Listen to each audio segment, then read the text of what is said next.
So early on yesterday, I was working on a vibe coding project, and then I found out I was going the other way around. What did I do? What I started doing was I was giving the AI prompts. Like immediately I got into the page, I started giving it prompts about my app and what I wanted to build. But I kept on receiving errors upon errors upon errors, and then my tokens also started reducing. And it got to a time I had little tokens left. So what did I have to do? Now, yesterday, this was a very big lesson that I learned for myself.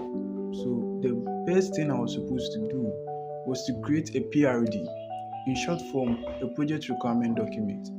What is a project requirement document? This is a document that contains everything about your project name, who you are building it for, how the project is supposed to serve the person, and then in which UI preference, right, is this the project supposed to be working for? Is this project supposed to be working for people who are educated or non-educated, right? What color schemes are you supposed to be using for the project? So all these data are being added and then put together as a project requirement document, and you are going to feed this document to the AI before you even start prompting. And the mistake I did was I never had this document. I was never aware of this because I didn't see the importance of adding that to my project. But from what I faced yesterday, I switched to how I use vibe coding tools. A great mindset I developed yesterday was understanding that these tools are just interns. In a simpler way, they are good interns or good engineers that have like a higher capability of forgetfulness.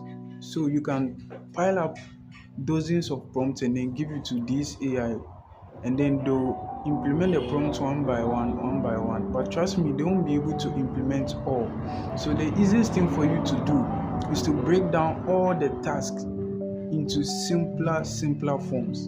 And then what you have to do is you have to prompt the AI to give you each and every detail of every task that it's performed on your workflow, and then it should write it into a PRD document.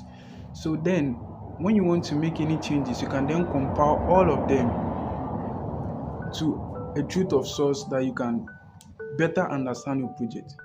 So I like to tell you guys that this is a new lesson that I learned for myself. So before you start coding any project, don't just start. Make sure you have your PRD document ready before you start coding. Don't just start from the prompt. You have to understand that the AI is just an intern who is very good at creating software, but is also bad at retentive memory. So you, the human being, should have the retentive memory and should have a better knowledge of how to architect it. This is the other video of what I wanted to share today, and it's all about project requirement documents. And I also have a prompting course, a short prompting course. If you don't know anything about prompting, you can check in the link in the description below and learn more. If you like this video, you can subscribe to my channel and also comment to whatever I missed so I can add it in the next video. Peace.